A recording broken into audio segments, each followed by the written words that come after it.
muraho mumeze gute turizera neza ko mumeze neza ngiye muri kumwe mu kiganiro n'ibisanzwe ni Shyaka Brenda aho tubana nkabazanira abatumirwa batandukanye ari abakozi b'Imana abapasiteri se batandukanye ab'Imana agiye ikorera imirimo itangaje abavuye ku rwego rumwe bakagera ku rundi ariko bafite ubuhamya bukomeye badusubizemo tugacongana mu ijambo ry'Imana ngo turi inzuma zityazanye uyu munsi rero ntabwo nabazaniye ugiye kuduha ubuhamya ahubwo ni pasiteri mumenyereye cyane musanzwe mubona kuri social media zitandukanye ariko uyu munsi twagira ubuntu yadusuye kuri kamera za Glory House TV ntabwo nshaka kubatindira reka mwakire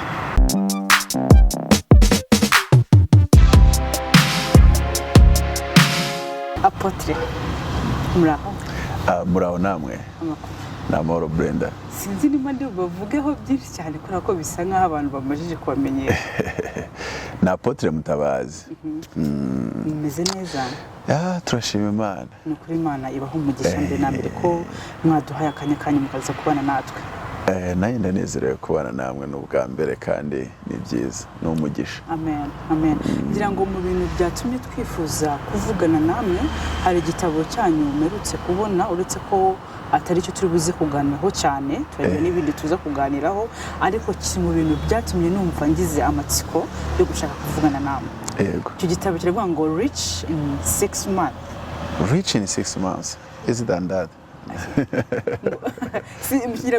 ngira ngo mu Kinyarwanda bivuga ngo bumukire mu mezi 6 ngira ngo nkatwe nk'urubyiruko wumvisha icyo gitabo na muntu utagira amatsiko yo kugisoma kuko turashaka ubuzima bwiza gukira mu mezi 6 birashoboka gukira mu mezi 6 birashoboka cyane ko na kiriya gitabo njya kucyandika ni ibintu nabwiye umuntu nsa n'uwikinira ariko nari ndi mu mwuka mubwira 3 principles yarampamagaye arambwira ngo ngo butike ibintu byashizemo ngo ari guhomba ngo arabona agiye gutaha ni musenge abarokore ikibazo cyabo ibintu byose ashaka gukemuza amasengesho ariko rimwe na rimwe hari igihe bagomba gukemurwa mu bundi buryo cyangwa se Imana yarashyizeho inzira bigomba gukemukamo nuvuga ngo gukira amezi 3 birashoboka ndabanza nkubwire ngo Bibiliya ni kenshi bigaragaza nge ntago njya nemera ko umukristo agomba kumva ko agomba kuzaba umukire ntaho Bibiliya bigaragaza agomba kumukire cyane nicyo Bibiliya ivuga noneho ahubwo tugasigira tureba ngo kari kivuga ahubwo ni kubera iki tutakigeraho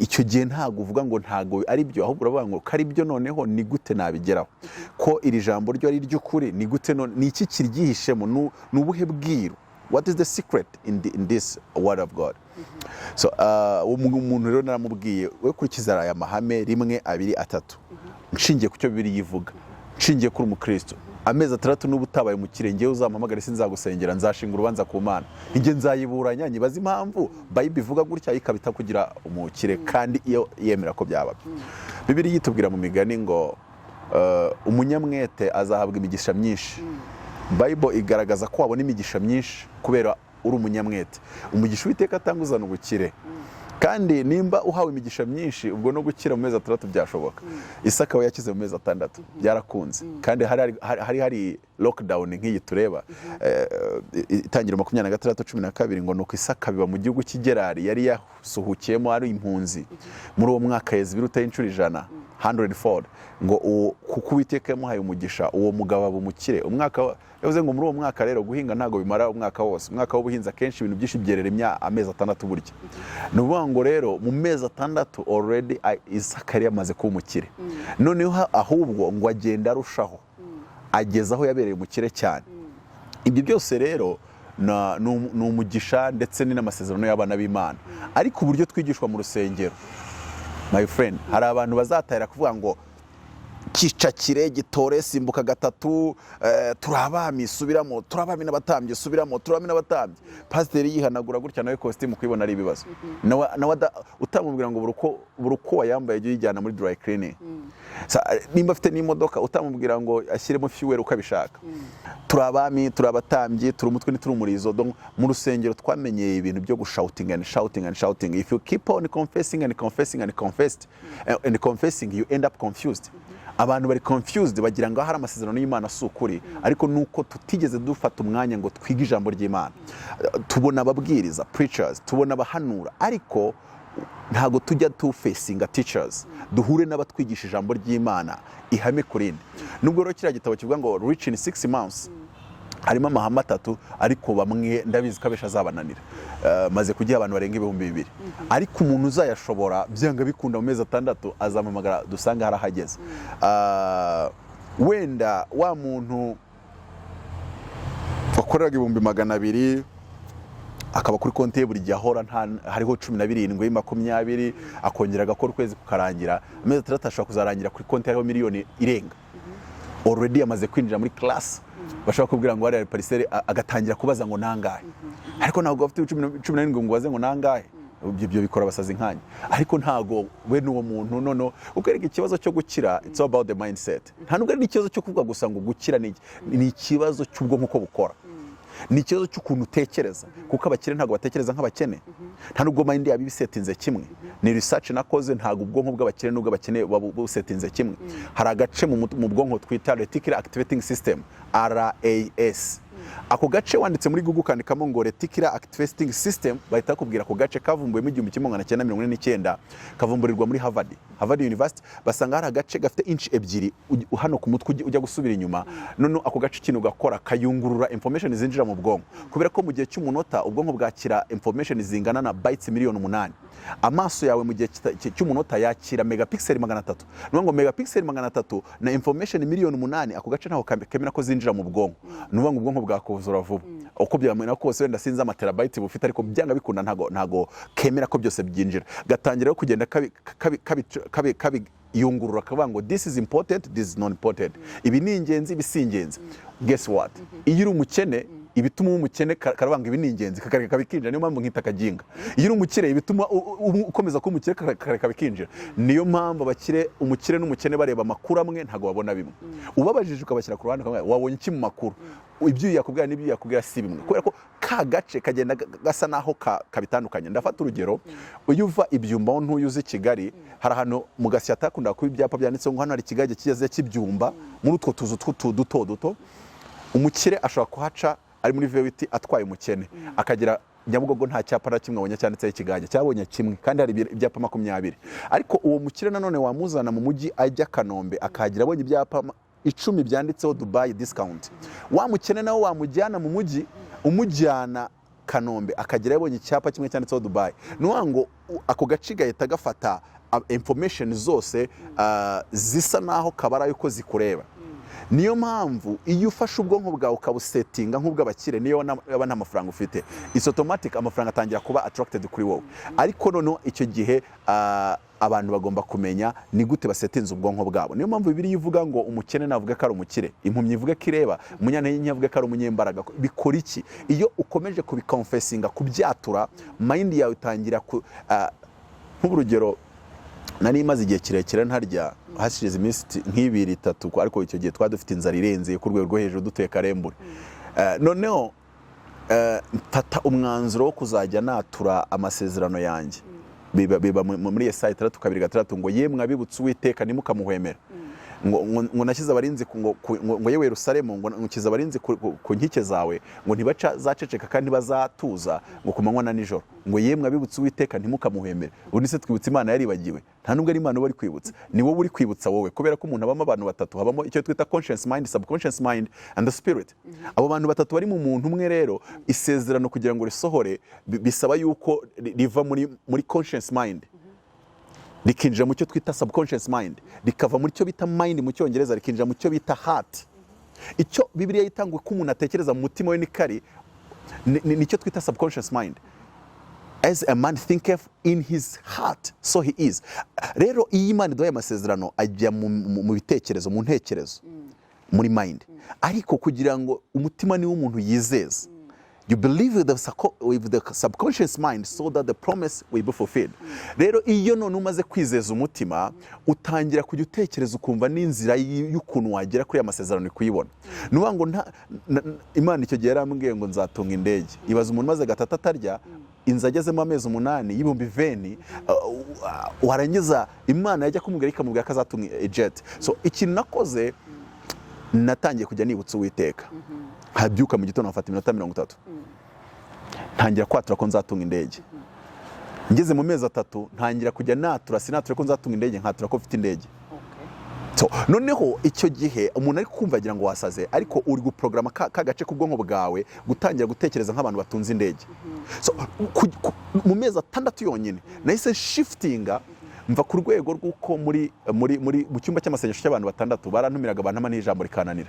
Nyuma y'amezi 6 bantumiye mu rusengero rurimo abantu 5,000 ndabwiriza abantu bose barankanira barandeba bampa amafaranga birandenga. Kubera iki? Nari namaze kugira level y'imitekerereze y'abantu bafite urwo rwego. So ikibazo si n'amafaranga ahubwo ni ikibazo ni mentality, ni uburyo utekereza.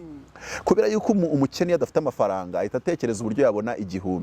Umukene adafite amafaranga akora project yuko yabona miliyoni y'idolari. So nuwango nubwo nta mafaranga afite ariko mind yibi gutekereza ngo wakora gutya akagira gutya bishobora kubyara $1 million. Muri iki gihe cya lockdown naricaye gutya nta mafaranga mfite mu mufuka mpita nkora project, ndavuga ngiye gukora project nkore icyo twita franchise y'ama supermarkets. Nyuma yaho ntangira kubona abantu bambwira tushobora gushoramo miliyoni y'idolari, nkabwa oya munyereke proposal ya contract turakorana, kubera ko ntago ndabemerera gushora amafaranga just kubera ko mufite amafaranga. Ni ikibazo ni imitekerereze. Rero birashoboka. Isaka yabaye umukire mu mezi 6 ariko nanone bikisaba kugira ngo ukurikiza amahame ya Bibiliya. Amahame ya Bibiliya uyakurikije neza, ntago Bibiliya ivuga ko umuntu ategereza amasezerano imyaka n'imyaniko. Pastor, ko apotre ko abantu tujye tubona abizera, abo bizera ndavuga abakristo ariko ugasanga uwo muntu nyamara ari mu rusengero iryo jambo ararizi ariko nta buzima buhari. Baba batarisobanukirwa byibitse neza kugira ngo there is a difference between what the Bible says and what the Bible means. Hari itandukano hagati y'icyo Bibiliya ivuga mu buryo bwo kuvuga ngo iravuze cyangwa se byanditse gutya n'icyo bisobanura. Hari imirongo myinshi ya Bibiliya abantu basoma birukanka batazi ubusobanuro bwayo, ariko iyo umaze gusobanukirwa warangiza ayo mahame agahinduka ubuzima. Kuko buriya Paul yaravuze ngo ni iby'umwuka bisobanuzwa iby'umwuka bindi.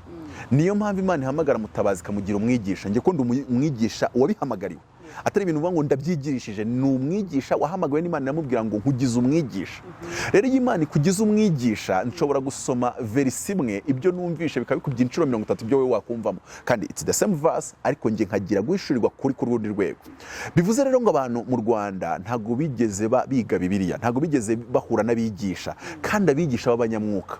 Ushatse kwigisha azayigisha kubera ko yizi butarazi gusoma Icyongereza n'Ikinyarwanda, azi guhuza amagambo nandi. Ariko dukeneye abigisha kandi basenze bahishuriwe. None icyo gihe nibwo bazabasha kureba mu mirongo bakabasha kubona buri revelation igiye irimo. Cyo ngicyo rero nicyo kigenda kibura. Abantu bakeneye kugira ngo duhishurirwe mu ijambo ry'Imana kandi turyitondere, kuko iyi Imana izanye ihishurirwa. Ihishurirwa rizana mu buryo bw'umwuka, riri muri language y'umwuka, yarangiza ikarishyira mu mwuka wawe, ariko kugira ngo rizabe transferred rive mu mwuka ryinjire noneho mu cyo twita umutima, subconscious mind, bisaba kugira ngo habemo element cyangwa se ikintu bita kwizera. Kwizera gufata ibintu by'umwuka kukabihindura mu buryo bw'ubwenge. Noneho hari abantu bagira ngo kwizera ni ukudatekereza, ahubwo kwizera ni ugutangira gutekereza ibiri mu mutima w'Imana n'ibiri mu mwuka wawe, ugatangira kubyandika. Ni nko gufata ibintu byari biri mu Gifaransa ukabishyira mu Cyongereza. Igifaransa ubwo reka tubyite ngo ibiri mu mwuka. Kwizera kurabifata kukabitranslatinga mu bwenge. Umugabo umwe yarantangaje inshuti yanjye, Imana yamubwiye ngo nzaguha umugisha uzabera abandi icyitegererezo. Icyo gihe byari 2003 yari konveri Nyabugogo.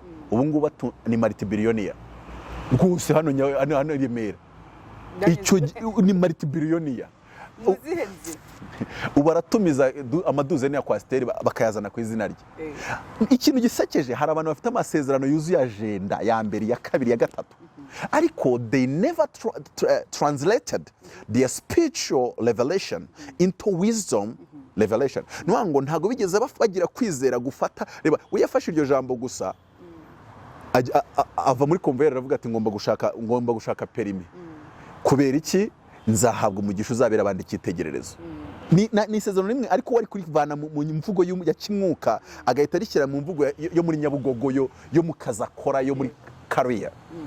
None harangije arazamuka abona perimi agura agatagisi ka mbere kariho gakredi yarangiza ashyira tagisi ya kabiri agira enye aravuga ati nzatwara abantu nabatwara ku mutwe nabatwara mu yo nkodesheje nabatwara muri hiyasi mpaka iyo turi kuganira arambwira ati nshaka kuzagira airline zanjye kuko nimba mu myaka 17 abasha kuva kuri convoy no kugera kuri multibillion afite etage 3 aba muri etage ubwe afite etage 3 akodesha amadolari ibihumbi bingahe none afite na business ni umwizera se we mwizera gusa se niwe uzibwira imodoka ati muziparike neza niwe ukoropa aho ngaho mu rusengero niba abantu baba barageze ku musaraba neza tabe abantu ubwo ngende multibillionaire ngo ngomba kugagara mu byubahiro mbese ni umwizera ukorera Imana no mu nzu y'Imana mu by'ukuri ubuhamya bwe buranyubaka kandi bukanyigisha ariko ntungurwa n'ukuntu ambwira ngo nge yarambwenge zamumugisha uzabera abandi cyitegererezo nakibuka abantu twasenganye nayo yatubwiye amwe twaranayibagiwe kubera iki ni byinshi ariko kugira byinshi udashobora gufata ngo bishyire mu bwenge bigahera mu mwuka nabyo nta mumaro.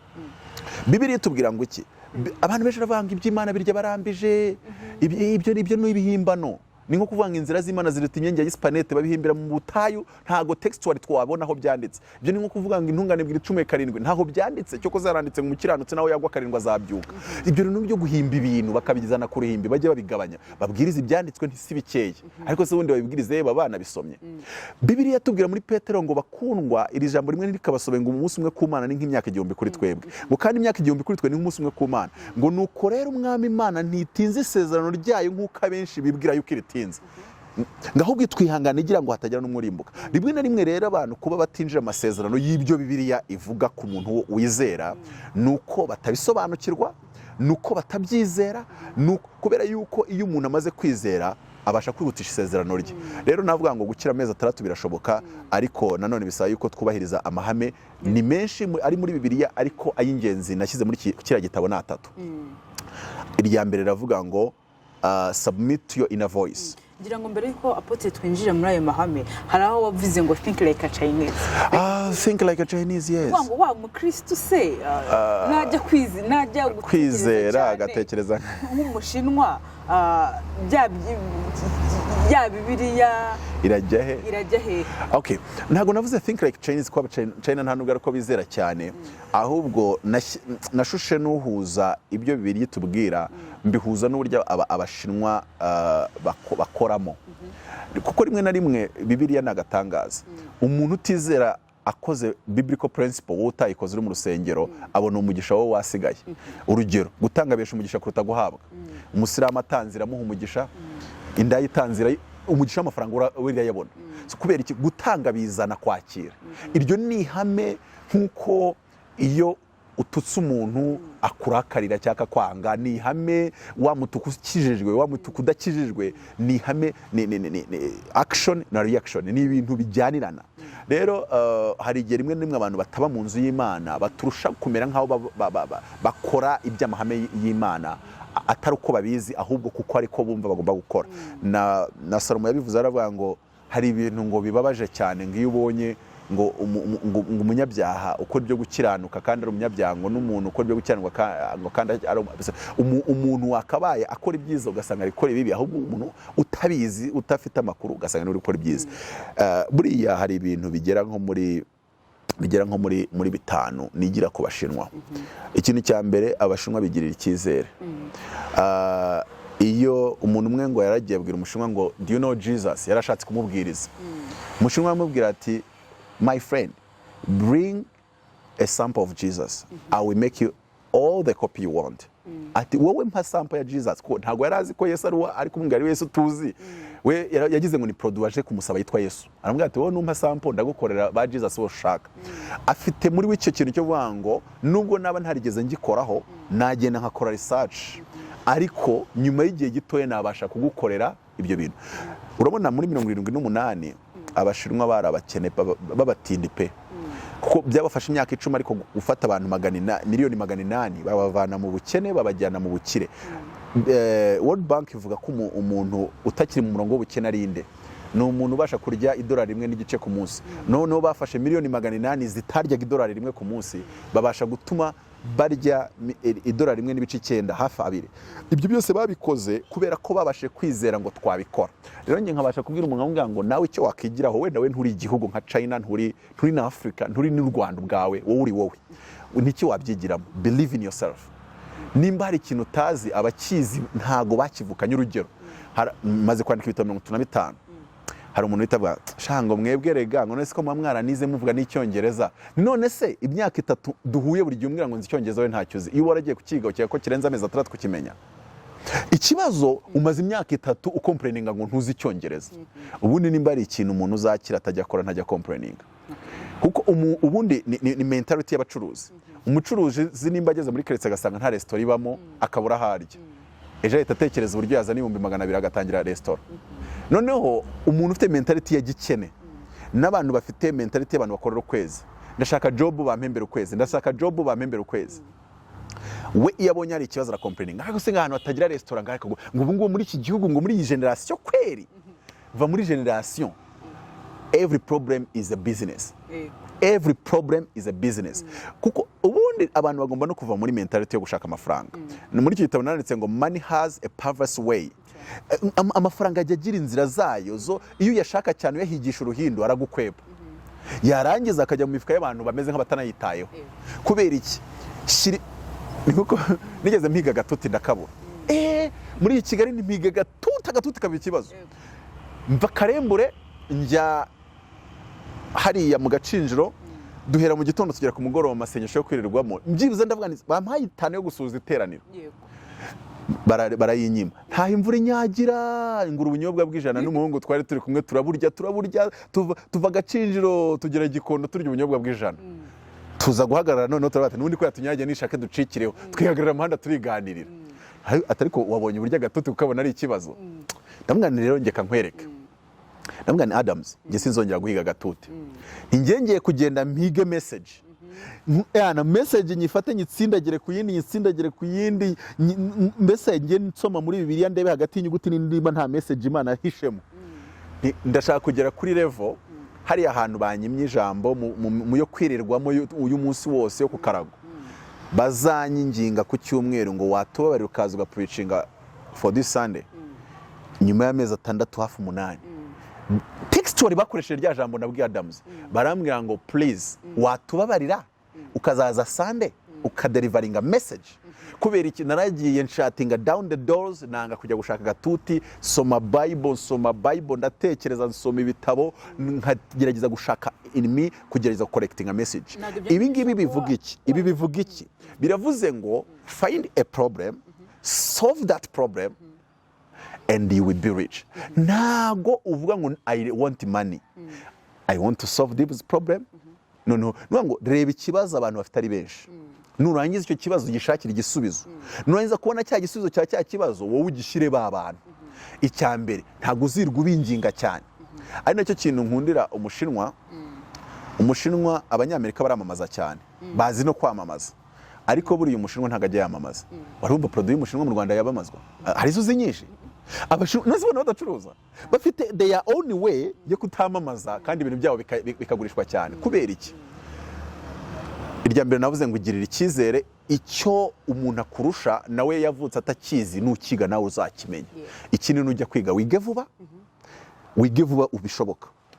Nimba umuntu akurusha wenda gukora kamera umuntu ashobora kwiga nk'amasaha 3 akaba yamenye kuyikoresha no gukora za editing.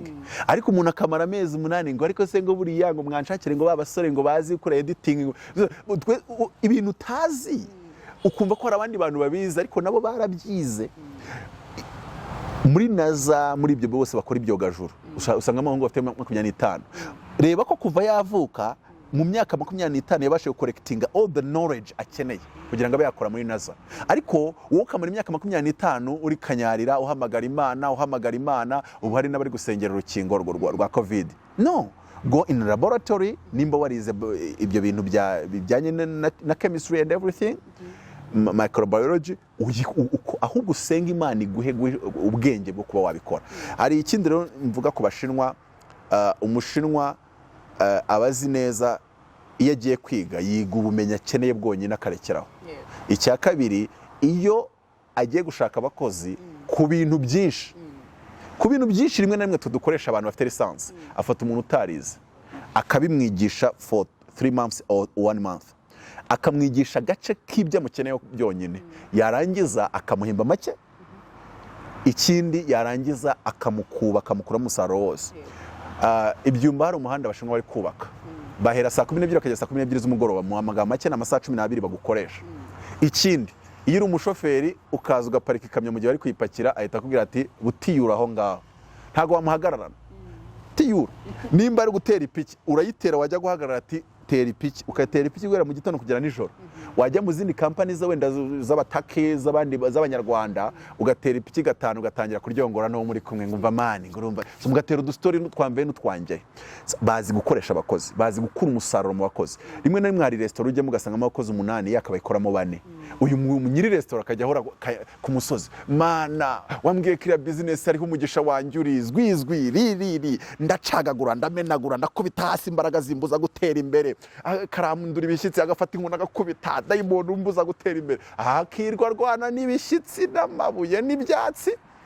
Icyo yarakeneye ari kugenda kirukana abakozi 4, ntago yababyaye, cyangwa se agatekereza uburyo akazi kakiyongera kugira ngo babone ko bakora, naho kuba birwa bakatakatama aho ngaho ntago ari cyo bahemberwa. Umushinwa arakubwira ati nge ntago nguhembera gutwara ikamyo, nguhembera ko uri umukozi wanjye. So nimba ikamyo utari kwitwara, butiyura hano. Nimba utari gutiyura hano, buterura ziriya mbaho zijyana hari ikamyo, waza usanga bamaze kwipakira uhita ujyana. Naho nugerayo bagushakira ikindi urabukora. So bazi kumanaginga labor, bazi kumanaginga workforce. Ikindi kintu abantu bagomba kumenya ku Mushinwa, impamvu navuze ngo hari byinshi mbigiraho cyangwa se umuntu yabigiraho, nuko iyo uri mukeba we ukamutanga gusohora produit ku isoko, agutanga kuzigeza ku ba customers, wowe umutanga kuzisohora no kuzikora, ariko agakora ku buryo uzageza ku ba customer b'i Kigali izo produit, we yamaze kuzigeza Nyabihu, yamaze kuzigeza Musanze, yamaze kuzigeza no mu Mutara, kuko ni umuhanga mu kwiga vuba. Icyo wakoze agasohora igisa nacyo, niyo mpamvu atanamamaza. Kubera ko nimba Adidas yamamaje wagakora yitwa Diboss, ntago wari bigirwa yamamaza Diboss, kuko akazi mwaramukoreye mwe muri Adidas, mwaragakoze murakarangiza muramamaza, none we arakora ku buryo irazi ifite look nk'iya Adidas isa nayo, noneho we gusa ahindura Diboss, none narangiza azigire kopi, azigire nyinshi zihendutse, ahita ajyana ku isoko. Umukiriya we naza kuko yakunze Adidas, yabonye bamamaza, azabona isa nayo ariko kandi ihendutse, ntago azafata umwanya wo kujya kureba nimba ari Adidas ari turabare nk'uko weho bitekereza. Ni ibintu byinshi rero. Ikindi abantu bagomba kumenya kwamamaza, bagomba kumenya kumenyekanisha ibicuruzwa byabo. Hari uburyo bwinshi bwo kwamamaza, ariko muri ya mahame 3 ndavuga ngo irya mbere, menya gukoresha ubwonko bwawe neza, umenye kumva ijwi Imana ivugana n'umutima mana wawe. Abantu benshi bazi yuko Imana ivugisha abahanuzi n'abapasiteri n'ababishop n'abapotre. Hari n'umuntu nigeze mbaza rwose, ndamaze uri umukristo, watuye Yesu umwami n'umukiza, warabatijwe narabatijwe, wuzuye mwuka wera. Abantu benshi ahita zijinganya, kareba Qur'an akareba no kurudi. Ndakubaza wuzuye mwuka wera, mbese abantu bazi ko umuntu udatitira ngo avuge mu ndimi atuzuye mwuka wera? Oya. None ndangije ndamaze, Imana igivugana nawe ngo ya, ngo ntago iramvugisha. Nanga rero de trompet wa uribeshye. Imana ivugana n'abantu bose, n'abapagani ivugana nabo, kandi Imana ivugana natwe umunsi ku wundi. Ni nayo mpamvu umuntu akubwira ngo kanaka ngo uyu munsi ngo yari bupfe, ngo ariko rwari rumubungamo. Kuki se yavuze ngo rwamuhungagamo? Ngo yiri wasaba abantu imbabazi. Kuki yasaba abantu imbabazi? Imana yamubwiye ngo uyu munsi nturara urataha, ariko imumubwira muri w'imbere, noneho we abyiyumvamo. Akenshi uzasanga umuntu akubwira ngo ni ibi, abo ku muhanda baravuga ngo nibyo biyongoje. Biriya bintu abantu benshi bakunda kuvuga ngo babyiyongoje, ni Imana iba yabibongoje, ahubwo bagakeka ko byaturutse muri bo. Nkunda kubyita umutima mana, intuition, instinct. Ukaba umeze nka gutya uri ugiye kujya ku muhanda, cyangwa se Imana ikakubwira ngo ngiye kurinda accident. Ku bantu bajya bumva Imana ivuga ngiye kurinda accident, wahagaze ku muhanda ukajya gutera intambwe, ukumva nk'ijwi rikubwiye ngo witambuka, wasubiza akagura inyuma ugahita ubona motirage iciye nko ku ipantaro yawe gutya. Bivuze iki? Ryajwi ritumye usubiza akagura inyuma, ni Imana ivuganye nawe, ariko ntago ivuze mu buryo bwa sound bwumvikana. Abantu rero bakeneye kujya baha agaciro ibitekerezo bibarimo. Abakristo amakosa benshi bakora bitwa abanyamwuka, they never trust your thoughts. Ntago bajya baha agaciro ibyo batekereza. kandi abo bakiri ubona bazamuye imiturirwa muri Kigali ntabwo bagiye gusenga ngo bumvijwe, bo bahaye agaciro ibyaje mu bitekerezo byabo. Muri 78 bimujemo arabikora arahomba, muri 79 bimujemo arabikora arahomba, ariko ibyamujemo 9 wenda abikoze yubaka inzu ya mbere, ibyamuzemo 9 abikoze kugera 2003 yubaka iya kabiri, noneho bigenda byiyubaka. They trust what comes in their minds. Bibiliya atubwira ngo icyo umukiranutsi atekereza, ibyo umukiranutsi atekereza biratunganye. The thoughts of the righteous are right. None kubera iki watekereje gutangira ariya resitora ukajya Kanyarira gusenga? Ese gusenga simbikubujije, kuki wamanutse gusenga Kanyarira ntujye gutangira resitora? Ngurumva nyine ngo ntegereje ko Imana ibanza ngikame ikimenyetso ngikabyemeza. Abantu basigaye bayoborwa n'abahanuzi b'injiji, ya urana kayoborwa n'umuhanuzi wenda w'umunyabwenge, none ukayoborwa n'umuhanuzi wananiriwe ishuri mu wa kabiri. Fegafe kubera ko nakubwira icyo umwuka mubwiye it's okay, ariko nasohoka mu cy'umwuka mubwiye aratangira kubwira ibitekerezo bye kandi biracuramye. Aratangira kubwira ibitekerezo bye kandi byatumye ari ngo wa kabiri primaire. Aratangira kubwira ibitekerezo bye kandi wowe uri umucuruzi, we ntiyigeze anacuruza ubunyobwa. Urumva ko ari ikibazo. Bibiliya iravuga ngo many counselors brings success, ngo ahari abajyanama benshi imigambi irakomezwa. Byibuza uruziye bahuranaga n'umuhanuzi umunsi umwe mu cyumweru, mugasenga akakubwira ibyo akubwiye. Nimba Imana yakubwiye umugisha wo mu bucuruzi indi minsi 6 ukuvuga ngo nta kazi ufite, ukayimara uhura n'abandi bacuruzi, uhura n'umucuruzi wa mbere, uhura n'uwa kabiri, uhura n'uwa gatatu, uhura n'uwa kane, uhura n'uwa gatanu, bagenda baguha amakuru. Ikintu cya mbere ni amakuru. Kwa kundi bagenda baguha ibitekerezo, barakubwira ibitekerezo by'ibyo babamo, barakubwira ibitekerezo by'ibyo bakora umunsi ku wundi. Nujya gutekereza bya bitekerezo byabo byose bizasa n'ibishyira umucyo kwiyerekwa Imana ibayaguhaye, kuko Imana yari bariguhaye. Nta muntu utagira iyerekwa, ngo iyerekwa cyangwa se vision ni ibitekerezo by'Imana cyangwa se umugambi w'Imana ubihishwe mu mutima wa buri muntu wese uba mu isi. Noneho kuko mu mutima ari unconscious, birahishwe, kugira ngo umugambi uhishure umenyekane cyangwa se wuzane mu bwenge, in the conscious mind, you need more inspirations, you need to listen to many counselors, abantu benshi. Ariko ntago bari kugira inama kugira ngo bakubwire icyo gukora, ko icyo gukora Imana yakikubwiye already, ahubwo ni ukugira ngo base n'abagihishura. Uribuka umwami wigeze arota ngabyuka inzozi zamuteye ubwoba yanazibagiwe, Nebukadinezari, ngarababwira ngo nimutazimbwira none se urugero nimba yari yaroshye ikamyo, iyo mpita mubwira ni mwami warose umukobwa mwiza w'ibibuno binini, yari kumenya ate ko mubeshya? Ntago yabyibagiwe. It is in the unconscious. Byavuye muri conscious mind bijya muri unconscious mind. Ntago yabyibagiwe burundu. Noneho rero Imana ivugana natwe, ariko ikavugana natwe muri ubwo buryo buhishwe. Kuko biriya tubwira ngo ikinezeza Uwiteka nuko akinga ibintu, ngo ariko ngo ikinezeza abami nuko bigenzura, ngo it is God's privilege to conceal things, but it is King's privilege to discover it and invent. Nongi ibintu byakugira miliyarderi Imana yabihishe muri wowe, muri unconscious part of you. None icyo bigusaba kugira ngo byandi duhora tuvuga ngo turabami mwamutagura ubugari bwa senkani bwa senyisa bwa buri munsi, nabyo icyo ni ikibazo wenda urabugura. Ariko umuntu avuga ngo turabami n'abatambyi imyaka 5, turabami n'abatambyi, agakweto yari yambaye kagahenga makiri umwami wo mu magambo. Ubwami bw'Imana si ubw'amagambo, ahubwo ni ubw'imbaraga. Ni ukuvuga ngo hari ibintu babishwe muri wowe usaba kugira ngo uhishure. Aricyo kintu bano bantu twita pagani bakunda gushyiraho imbaraga zo gukora. Ikimujemo akakigerageza, igitekerezo yumvishe kiraye kimukaraga ijoro ryose, akagisha inama abandi bagenzi be, akareba uburyo yagitangira. Noneho yajya no kugikora akareba abahanga mu bahanga, undi warajyamo ngo Imana ipfa ko yavuganye nanjye di my friend, Imana yambwiye ko nzatunga indege, mbwira naho bizaca. Kari mu bitabo, nanditse igitabo cya mbere sinagurishemo n'ibihumbi 20, nandika n'icya kabiri sinagurishamo na 20, nandika n'icya gatatu. Ari n'umuntu ujya kubavuganye n'Imana ntago bizanga, uzabitangira byange, kandi yavuganye nawe wongere byange wongere, noneho bizageraho bikunde. Na Yesu yabwiye abantu kandi ari intumwa yahamagaye yazaye n'amavuta, aravuga ngo nibyanga ku musozi umwe muziruke mujye ku wundi, niba birukana mu wundi mwiruke mujye ku wundi. Ariko se Yesu kufite imbaraga zose batwirukanye ugaye tubatera iki? Ntagaruko Yesu akora. Niba byanze tangira ibindi, kandi uko bigenda byanga bigenda bikwinjiza aho bizakundira. Uko umusozi umwe uko byanga bikwereka ko umusozi atari wawe ukajya ku wundi, uko byanga kuri wa musozi ukava kuri wundi ukajya ku wundi. Niyo mpamvu nge nange iyerekwa n'ibitangaza. Ibitangaza bikansoringa hard word king, bituma uba umunebwe. donc ntago ngiye nzakora nivuna hazaza miracle. Donc ibitangaza kuko amazi ari bwicemo kabiri ntago uri bwirwe ushaka gukora ubwo bwato, nkorera iki ubwato si Imana izacamo amazi kabiri. Imana yabigiye gufata abantu bagize abanebwe mu isi. Noneho impamvu iyerekwa rikansoringa smart thinking, ibintu byinshi bizana amafaranga, aho ngaho Imana ihora gikemuye. Ibizana amafaranga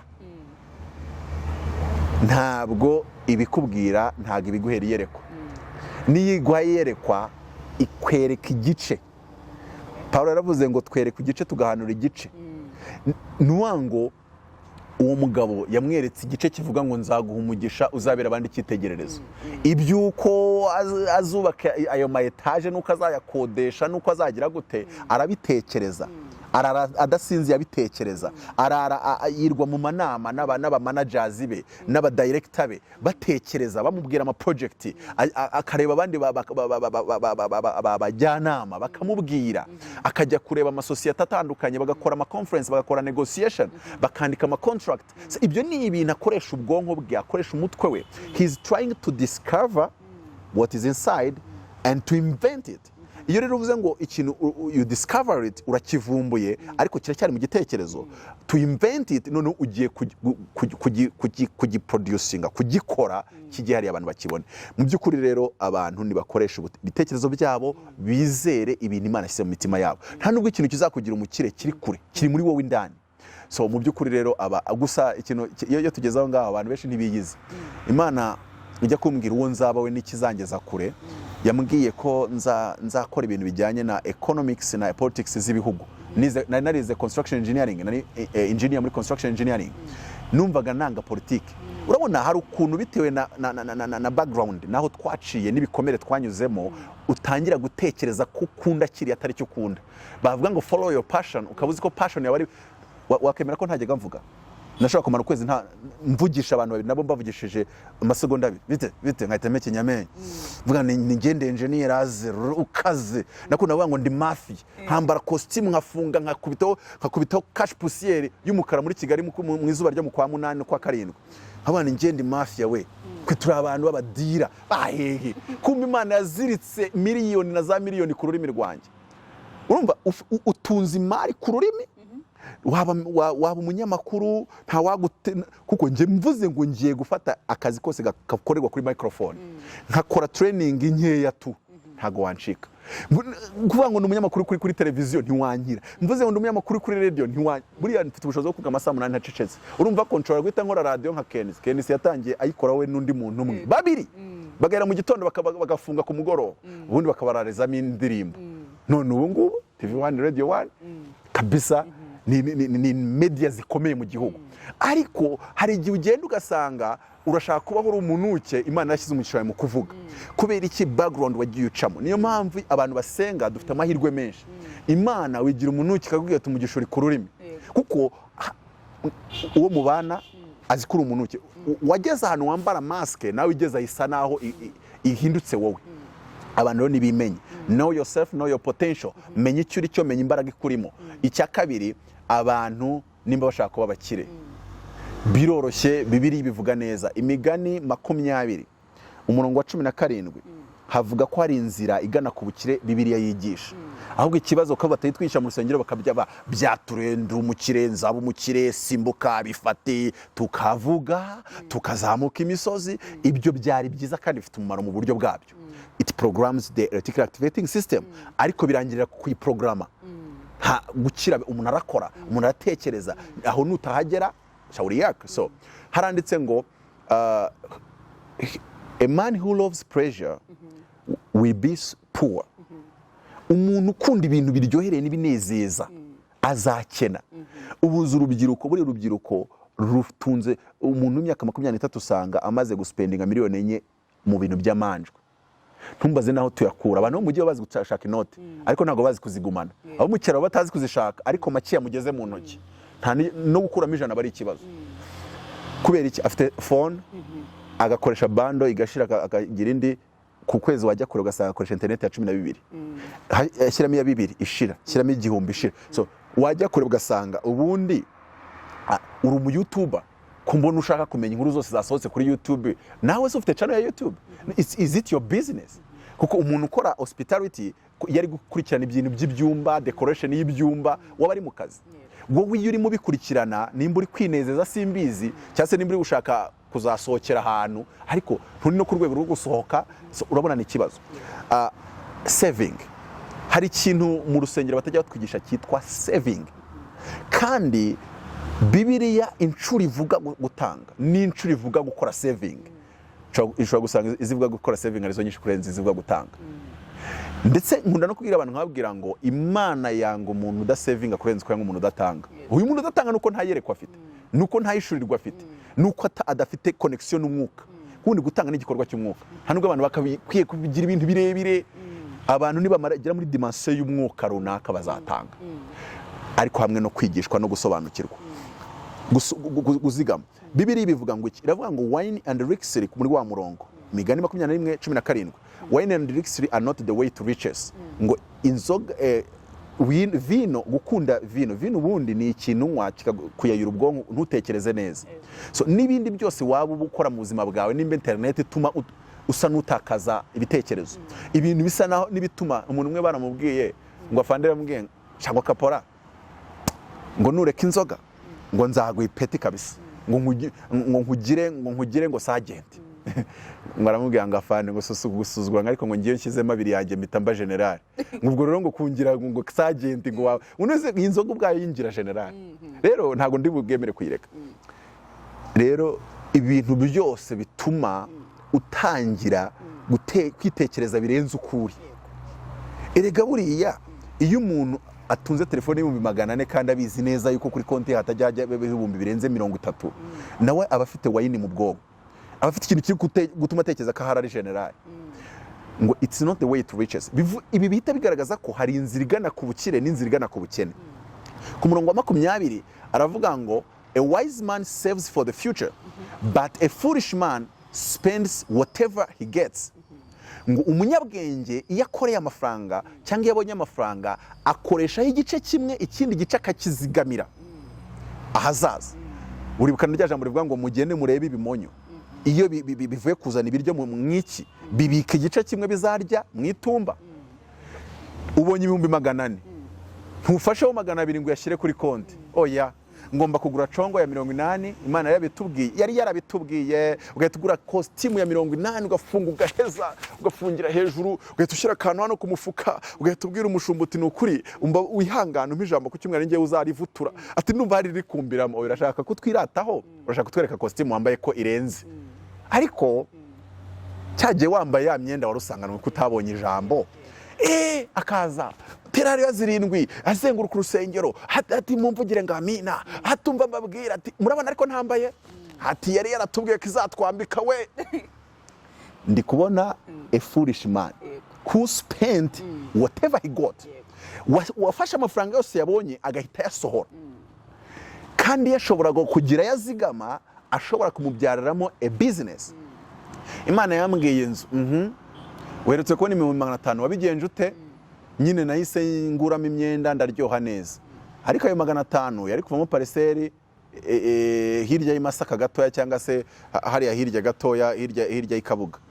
Oya, rugende ngiye ngira ikibazo cya rugende, hari icyo Uwiteka yatuvuzeho. Uri kigo rya ahubwo none se icyo yakuvuzeho cyakubuza kujya pariseri rugende? Ese uyigize rugende ukanazamura inzu rugende ukeka yuko utayigurisha? Yari ikintu ushaka kuzigisha abantu ukuntu wagira inzu muri Kigali. Genda ugiye hirya ya rugende ugureyo pariseri, buri mafaranga ubonye umeneye amabuye, nubona andi mafaranga uzamure n'ibyondo barabyemera, cyangwa se na rukarakara.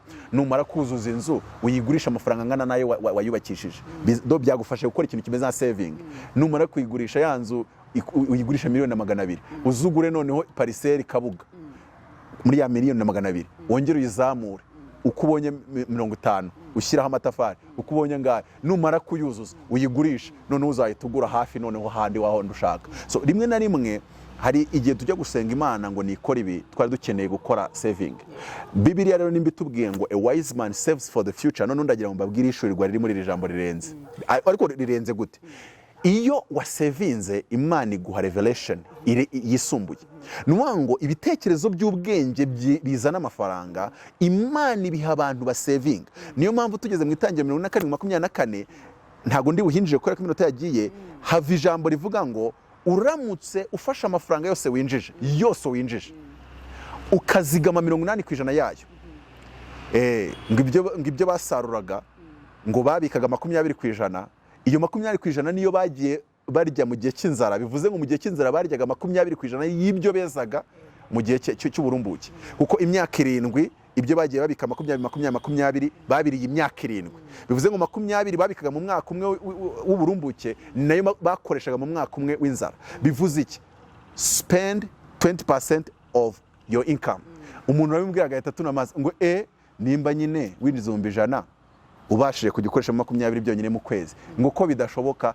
Iyo bitangira ufite imyaka 18 ugitangira gukorera amafaranga byari gukunda. None wamaze gukora gaspiage muri iyo myaka, ugeje 25 ushatse umugore, wisubyara abana 3 mu myaka 3 mufiririzo, none barangiye guhita bajya amashuri, nta nubwo ushaka kubajyana muri 9 years muri ya mashuri asanzwe harya bayita école, sinzi ukuntu bayita, wowe urashaka guhita ubajyana hahandi kugira ngo ubone ko rimwe na rimwe tubura ubwenge.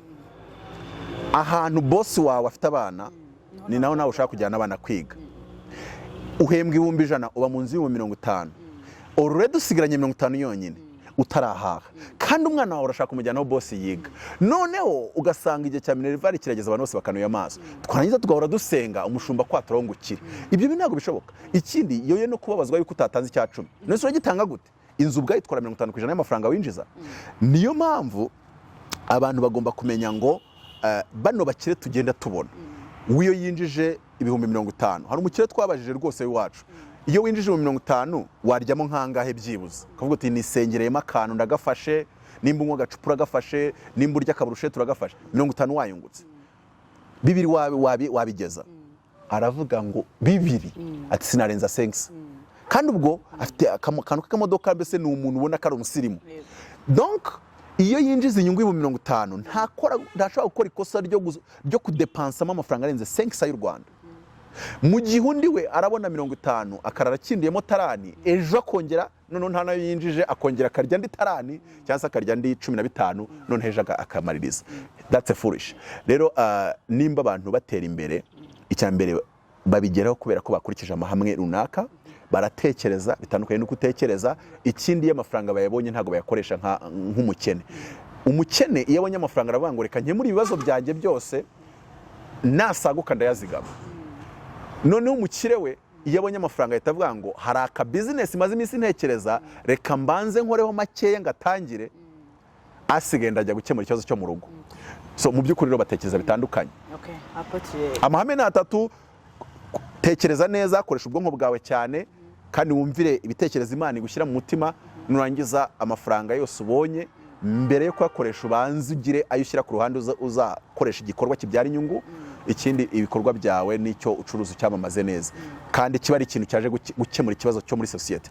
Numva araho navuga ibyo uzabikora wese azaba umukire, nta ubujijwe, nta n'uwavutse yandikiwe gukira ngo navukiye yandikiwe gukena. Gukira mu mezi 6, ese ubundi gukira ni iki? Iyo winjizaga amafaranga 50 mu kwezi ukinjiza 100 uba wakize. Ni naho havuga ngo abo umukire Isaka ariko agenda arushaho, agera yabaye umukire cyane. Nimba winjiza 200 ugatangira kwinjiza 400, ku rwego wari uriho urakize. Noneho urongera ukore ku buryo wongera ukinjiza noneho 800, uve ku rwego rumwe ujye ku rundi, uve ku rwara rundi ujye ku rundi. Ariko ni abantu nibumva ko gukira bizava mu kubihanura, mu guhagarara imbere y'abakozi b'Imana. Amavuta y'abakozi b'Imana ndayemera, afite umumaro wayo mu buryo bwayo, ariko bifitanye isano n'iyerekwa, bifitanye isano no guca imigozi iyo hari kuko ntago twanabihakana. Hari abantu rwose akena kubera impamvu zo mu buryo bw'umwuka pe, hari imbaraga ziri mu miryango ye rwose zimubuza. Hari abakora amadivorce, hari imbaraga zibabuza. Ariko hari n'ukora divorce kubera ko yananiwe gucunga urugo.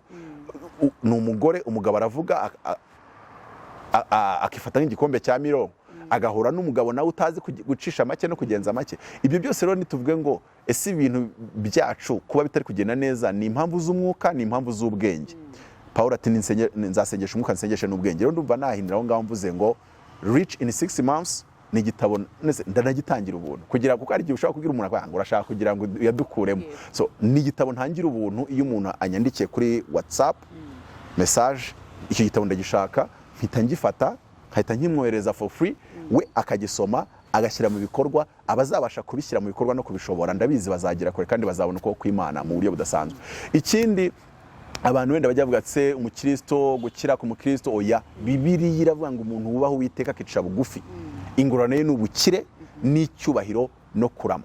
Kuba rero udakize kandi ufite Imana, hari ensanova, hari akaburamo. Undi muntu witwa Abraham Lincoln yavuze amagambo aravuga ngo no matter what you say to praise poverty, you cannot help a poor man when you are poor too. Kuko ubukristo bwacu buravuga ngo tanga.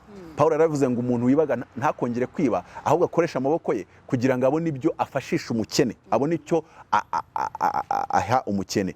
Nuvuga ngo ubukristo ugomba kuza nawe warabuze uko wishobora, utishoboye cyangwa se warabuze uko bigenza. Kubw'amagambo ya Yesu wiga, kubw'ubwenge n'ubwira bw'Imana wiga, ukava ku rwego noneho rwo kuba wiba cyangwa se ubeshejweho n'abandi, ubeshejweho n'iby'abandi, ukagera ku rwego rwo kwitunga, none ukarenga urwo rwego ukagera ku rwego rwo gutunga abandi. Kuko Bibiliya iravuga ngo tugaragara nk'abakene ariko dutungisha benshi. Mu Cyongereza we make many people to be rich. Ntago turi abantu bo gukira gusa, ahubwo turi abantu bo guhindura abandi bantu abakire. Rero mu by'ukuri biterwa nuko tutigishijwe neza iyi Bibiliya n'aya magambo y'Imana.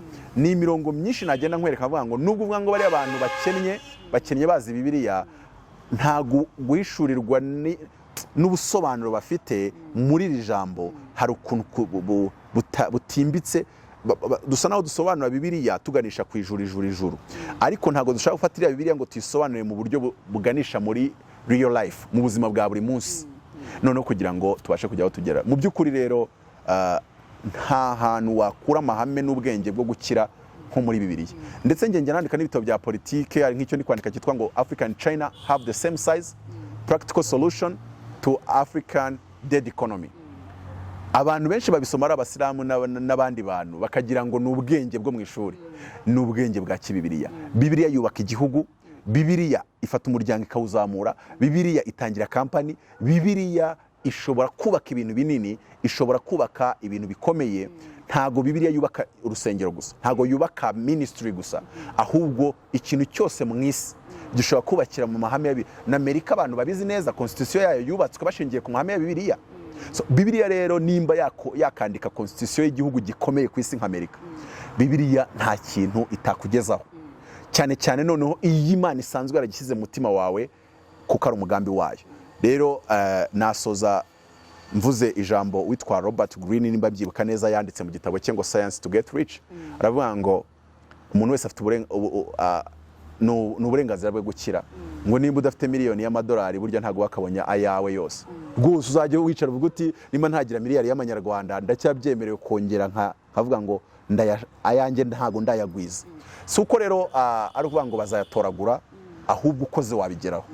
Suko nanone ayo ngayo ariyo wagarukiraho, ushobora no kurenga aho ngaho, ahubwo ni discipline kugira ngo umukire aho gushyira imbaraga mu masengesho menshi no kwatura kwishi n'amavuta badusiga n'ibindi byose, dushyira imbaraga mu guhindura discipline.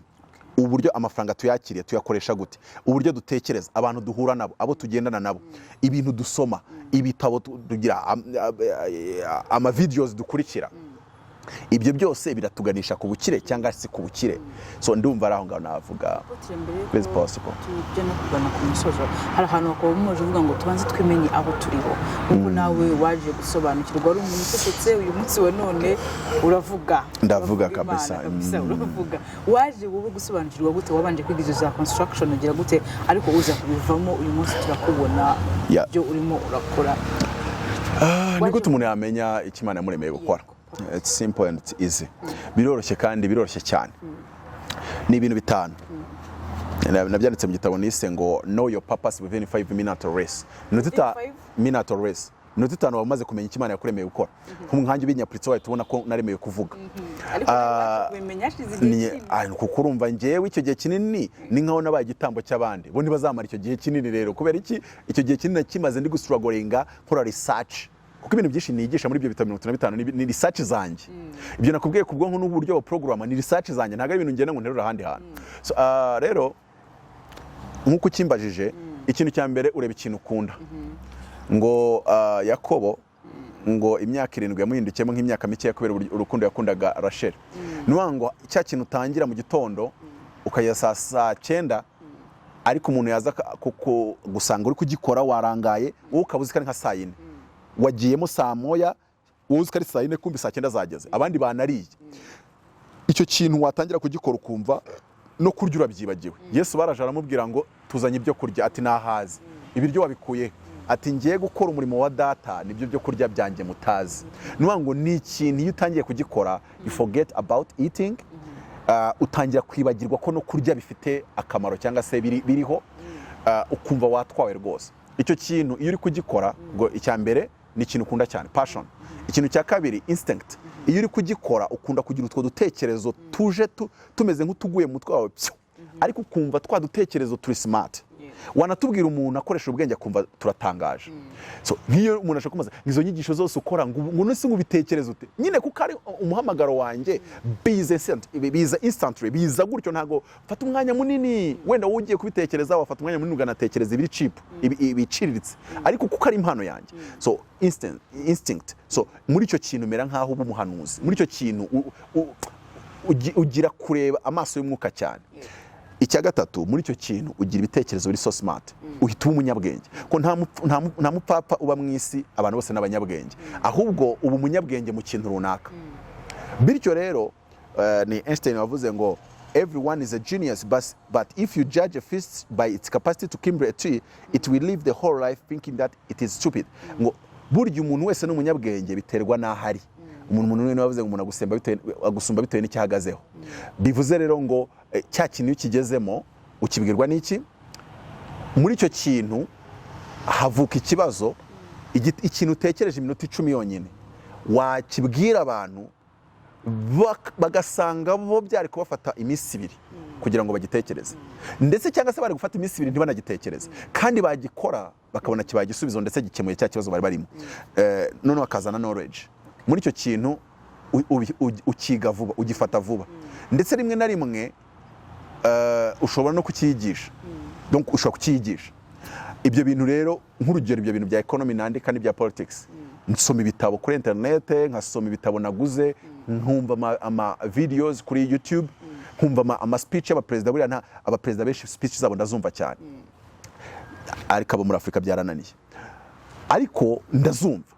Noneho reba, ntiwize science politique, ariko wakandika igitabo kiri political, umuntu wize science politique akavuga ngo icyo kintu nicyo. So ni ikintu ushobora no kwiyigisha, kuko ari umugambi w'Imana ku buzima bwawe. Iyo ukigezemo ushobora no kukiyigisha. Iyo muzika ari umugisha wawe, uyigeramo ugasanga undi muntu yagiye kunyunda bayo, ariko wowe wajyamo ugapfa gukora repetition gusa no kugenda utekereza, no kushyiramo umwete, no kuririmba iz'abandi, biroroha guhita ugira some inspiration y'uburyo nawe wakora muzika yawe. So mu by'ukuri ni ibyo ngibyo, iyo ubihurije hamwe mu kintu kimwe ubasha kuvuga ngo iki kintu n'Imana yandemeye gukora, kandi none iyo ukigezemo byo bihita bibamawe. Iyo ari icyawe urabimenya, cyangwa se iyo kijya gusa n'icyawe ariko atari cyo exactly urabyumva.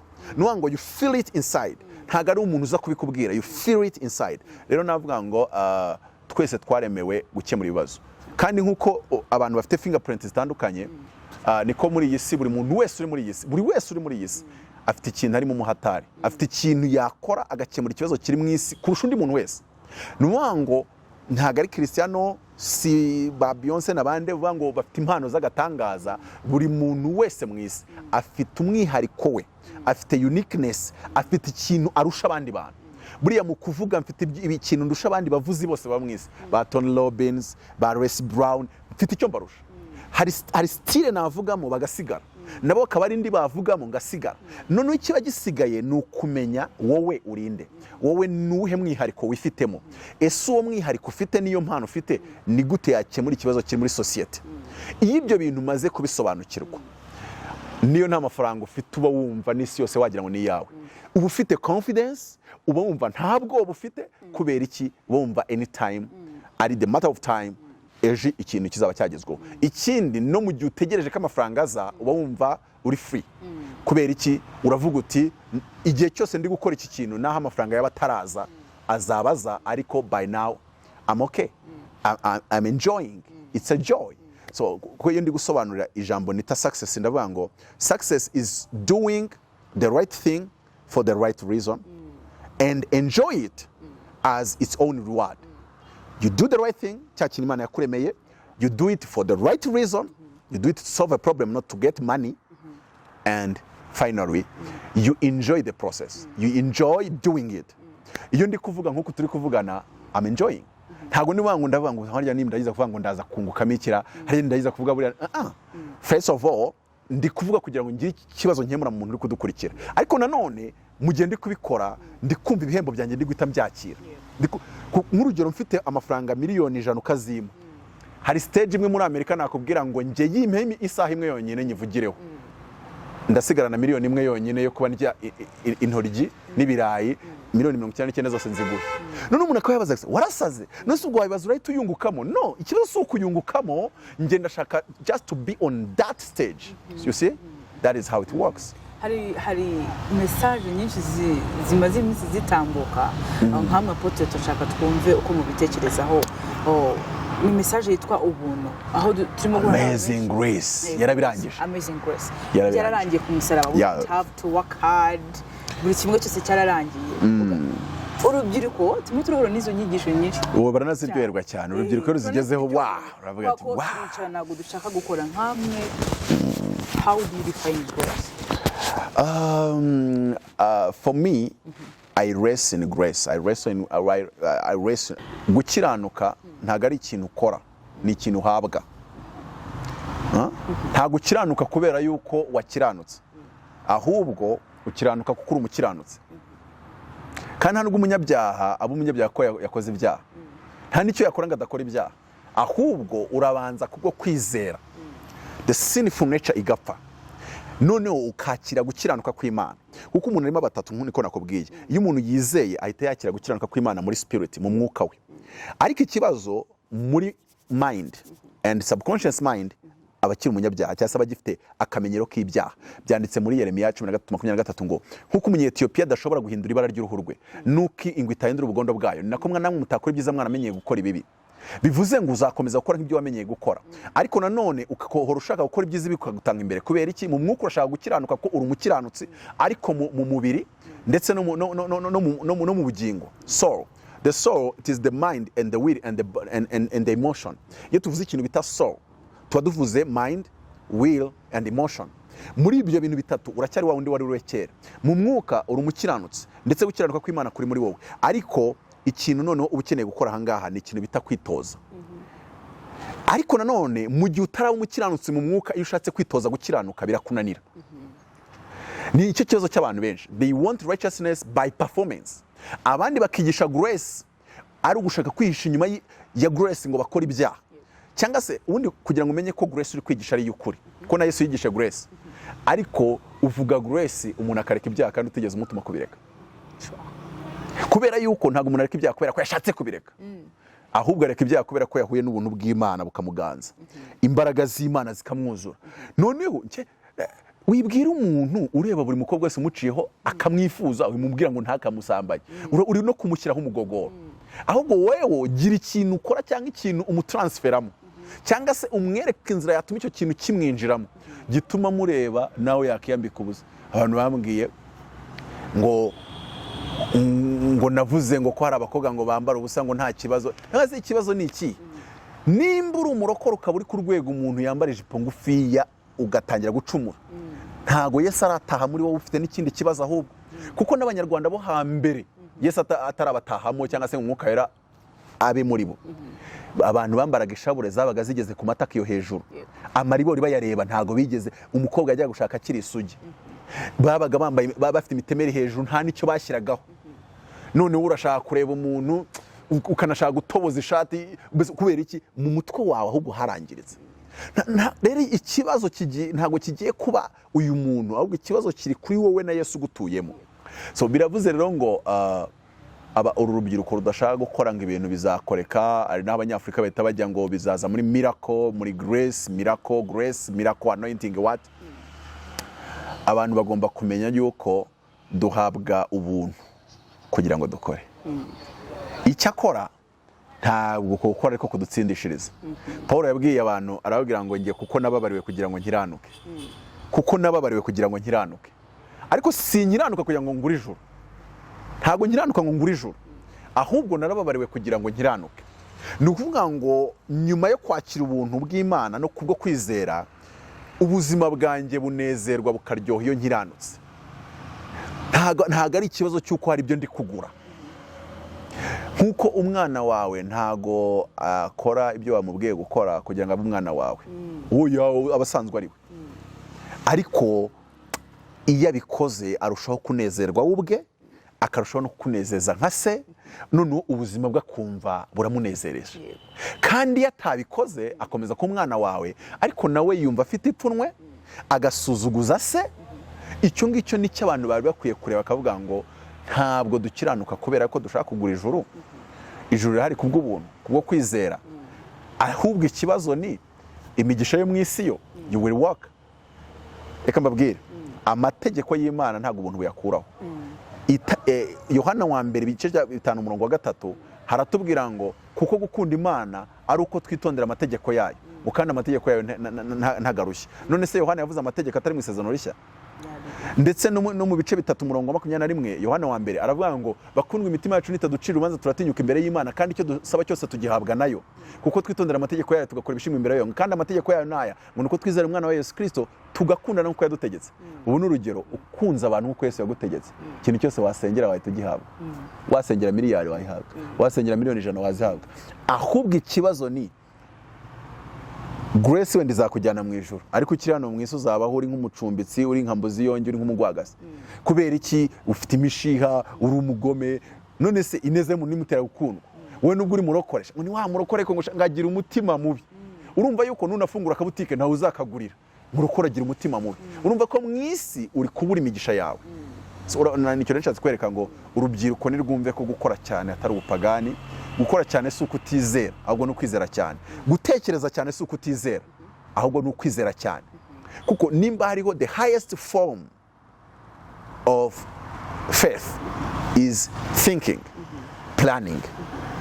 Ikintu atangariye Imana ku munyembaraga yigaragaza nk'inyembaraga, ku muntu umunyembabazi ikigaragaza nk'inyembabazi, ku muntu w'ikigoryi ngirihangana ikigaragaza nk'igoramye. Iyo yaranje rwose wenda bikanayigaragaza nabi, ariko nayo ikakwigaragaza nk'igoramye. Uzi ukuntu bimeze iyo udatekereza, ikwereka ko nta n'ubwonko igira, cyangwa se ikwereka yuko yo rwose gutekereza bitayibamo. Iyo Imana ushatse kuyisenga uyirimanganya, nayo igwa ivugana nawe ariko mu rurimi rwo kurimanganya. Ndyarya n'indyamizi bigahurira aho ngaho. Ntabwo ngutindira reka iki gisoze abantu bacyumve neza. Abantu bajya basenga ngo bwugamo bw'umugaru, samba itarumba, giti cy'inganzamarumbo, gira uko ungenza ungarukeho, widata ugira uko ubigenza, nawe urabibona. Aho nagatangiriye mvuze iki? Vuga ngo Mana, Sherando hariya rwose hariya ku Gisimenti nahabonye pariseri, nahabonye inzu umucuruzi yasohotsemo, nahise mbona yavamo cafeteria, kashyiramo abakozi 3 tukayituku, abantu bakajya baza bakafatira kofi batuje, nta bisakuza, nta bidunda. Iyo Imana yihaye details, haleluya, nayo igiye kugusubiza ikubwira detail. Iyo igiye gusubiza ushobora ati mwana wanjye wijya kwa Rando muri shike na Mikara gutegereje, ariko ibikubwira ko wamaze nawe kuyibwira kwa Rando. Byanditse mu Migani 16:9 ngo we should make our plans counting on God to direct our steps. Bivuze ngo when you make a plan, God direct the steps. Iyo Imana ukoze plan, mu Kinyarwanda bango ngo umutima wacu utekereza urugendo rwawo, ngo ariko Uwiteka ni uyobora intambwe z'ibirenge bye. Iyo umutima utaratekereza urugendo, Uwiteka ntago yirwa yirushya ayobora intambwe z'ibirenge, kuko utaratekereza urugendo. So live a life of planning, working hard. That is how faith is. Kwizera kutagira imirimo kubagupfuye, kwizera kugaragazwa n'ibintu wiga, kwizera kugaragazwa n'ibitekerezo utekereza, kwizera kugaragazwa n'abantu mwicarana n'ibibazo babaza, kwizera kugaragazwa n'ibyo ukora nubwo ubwako atari umurimo, ariko ni nk'irembo rifungura igipangu cyinjiraho imirimo ikorerwa. Erega abantu bagomba no kumenya yuko Yesu yavuze ngo ndi irembo, ntabwo yigeze avuga ngo ndi urugo, ariko ubuzima buri mu rugo. Nimba rero ari irembo, grace iguheza ku irembo, kandi nta mugisha uba ku irembo. Bibiliya tubwira muri Yobu ngo abana ngo bahondaguriwe mu marembo, nta kiba mu marembo urahondagurwa. Niko ijambo rivuga ngo abana be bahondaguriwe mu marembo. Rero nimba ushaka guhera muri grace ntiwitondera amategeko y'Imana, nawe uzaguma aho ngaho, ijuru wenda uritahe, ariko mu isi ninde muntu utabona promotion? Ni wowe, kuko n'ubundi mu kazi ntiwitondera amategeko, n'ubundi ubeshya ni wowe, n'ubundi ugiye gutya ni wowe. Ukwitondera amategeko bituma umugisha w'Imana ubasha kukubaho muri ubu buzima, kandi ni ibintu byinshi. Ntabwo nahita nigisha ibintu byose biba muri Bibiliya, ariko ku kintu cya grace abantu bakitondemo. Grace nyayo izana gukiranuka, ariko grace ya fake nta gukiranuka izana. Miracle anointing iva ku Mana dovre, abantu bihana ibyaha utabibatuje, baguhagaze imbere gusa kubera anointing. Narabibonye i Burundi Kanyosha, narabwirije ahantu umuntu wari uri ku gipangu cya gatatu turutse ku rusengero, ntisohoka mu rusengero arazapfuka imbere yanjye ngo nyatuza agakiza. Anointing yagira iramufata. None se ubwo yumvaga ibyo nabwirizaga mu rusengero? Nuwango umuntu ufite anointing ashobora kuba ari kubwiriza ubukire, umuntu akaza kwatura ibyaha bye no kwakira Yesu. Nuwango anointing iragenda ikamufata. Ariko nimba amavuta yawe yo gutura abantu hasi, rekura ibitangaza, receive it, cakira, tikwate, kitore, abantu wasambanaga kabiri mu cyumweru agatangira gusambana gatanu mu cyumweru ahagaze imbere y'iyo anointing. Iyo anointing iva muri Nigeria, ni y'ikuzimu, ni y'abadayimoni, anointing y'Imana ibirimo. Nimba wigisha grace abakobwa bakagenda bakarondumukira mu byaha, iyo grace si Imana yigutumye. Nubango rero abantu bagomba no kumenya ngo guhagarara abantu ku gakanu kubabwirize ivugabutumwa ry'iterabwoba sibyo bituma bareka ibyaha, sinabyo bituma bakizwa rwose. Nahinira aho ngaho. Apotre turagushaka. Kuri grace ni message nziza, ariko itanzwe nabi cyangwa abayakira bakayakira nabi irangiza. Nubango grace yagombye gukoreshwa n'abanyamwuka. Grace y'abanyamwuka izana gukiranuka. Grace y'abanyamubiri, grace y'abanyateori. Ngira ngo nimba mutwemereye muzajya ikindi kiganiro tuvuge tuzagaruka. God bless you. Ndumva narekera aha ngaha. Imana ibahumurize. Turabashimiye mwese nukuri mwabanye natwe aho iyi video yatangiriye kugeza magingo aya. Ndatekereza neza ko hari byinshi wakuye mu kiganiro twagiranye na Apotre Mutabazi. Imana ikomeze iduha umugisha, iturindire mu buntu bwayo, nagahora kagaruka